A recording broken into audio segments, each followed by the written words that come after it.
Although he's an absolute stud, not many know about my man Aidan Hutchinson. So let's see how he got here and what's next. Dylan Morris on third down, wanted to throw it deep, couldn't find anybody, and he's sacked.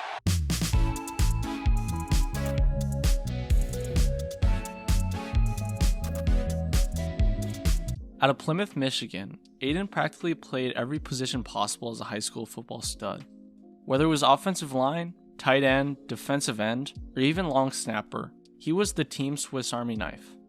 Although an anomaly, it made more sense when you consider the fact that his father, Chris Hutchinson, was a first-team All-American at Michigan, and although undrafted, he was a stud in his own right. But anyways, back to Aidan. And although he was a do-it-all, it became apparent that he was a star at defensive end just like his father. Not only was he just a 4-star at the position, but an All-American with interest from schools like LSU, Michigan State, and the good old Michigan Wolverines. Even though it seemed like a tricky decision, Ann Arbor was only a 40-minute drive from his hometown in Dearborn, and so it made the choice that much more obvious. Although only a freshman, Aidan was able to play in all 13 games with a dozen total tackles and his first introduction to the next level. Now that he had at least semi-established himself as a Wolverine, going into his sophomore season, Aidan wanted to prove that he was no joke, and his nearly 70 tackles, 4.5 sacks, and 2 forced fumbles did that and much more. Impressive stats for a sophomore no matter who you are, but the fact that my man Aidan did that in the Big Ten made it seem like the start of something great. We can pretty much fast forward through the virus and injury-shortened season where he only played in 3 games, but just know it didn't really matter. Anyways, going into senior year, Aidan likely had high expectations for himself, but I wouldn't say anyone else would have expected what came next. Steps up, in pressure, and goes down again! Aidan Hutchinson!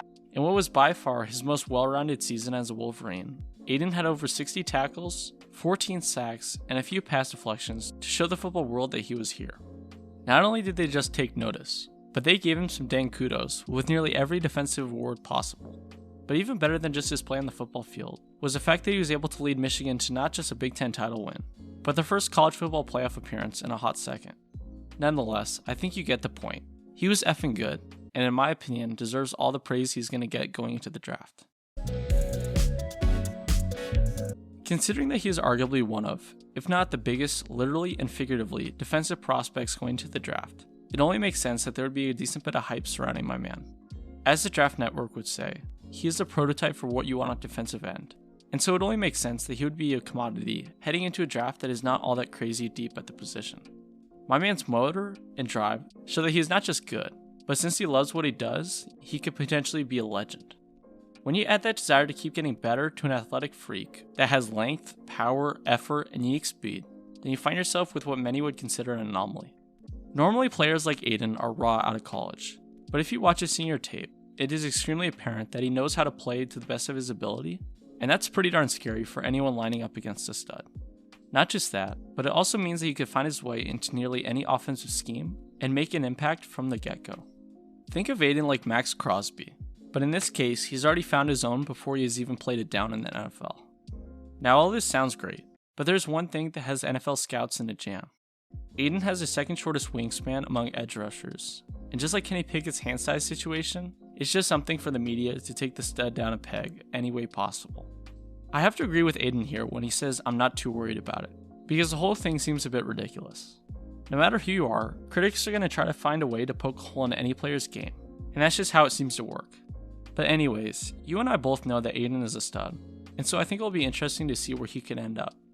If it were up to him, my man would likely become a Lion in order to stay close to home for him and his family, which makes a lot of sense. And although there are 31 other potential landing spots, it's not a crazy stretch. Since Detroit has a second overall pick, they could very well pick up the Michigan stud if he doesn't go first overall to Jacksonville. But even if he had to take the trip down to Duval, my man Aidan would still be excited for a new chapter, and as you could guess, it would mean a lot. Since the Jaguars need help all across their team, I wouldn't be surprised if Aidan dropped past them. But because of how talented my man is, you really never know. But let's just say Detroit needs as much help as possible at the position, considering the fact that they had just a mere 26 sacks their entire last season, and upon that have been awful for the past whatsoever years. Anyways, where do you think my man Aidan is going to end up? Let me know your thoughts in the comments down below. Aidan Hutchinson is one of the most talented defensive players in recent memory, and so it'll be interesting to see where he heads next. Steps up in the pocket and goes down. Michigan gets pressure. Guess who? Aidan Hutchinson. Thanks for watching the video. If you guys enjoyed, make sure to subscribe, like, and comment down below what stuff you want next. But anyways, see you all soon, and peace out.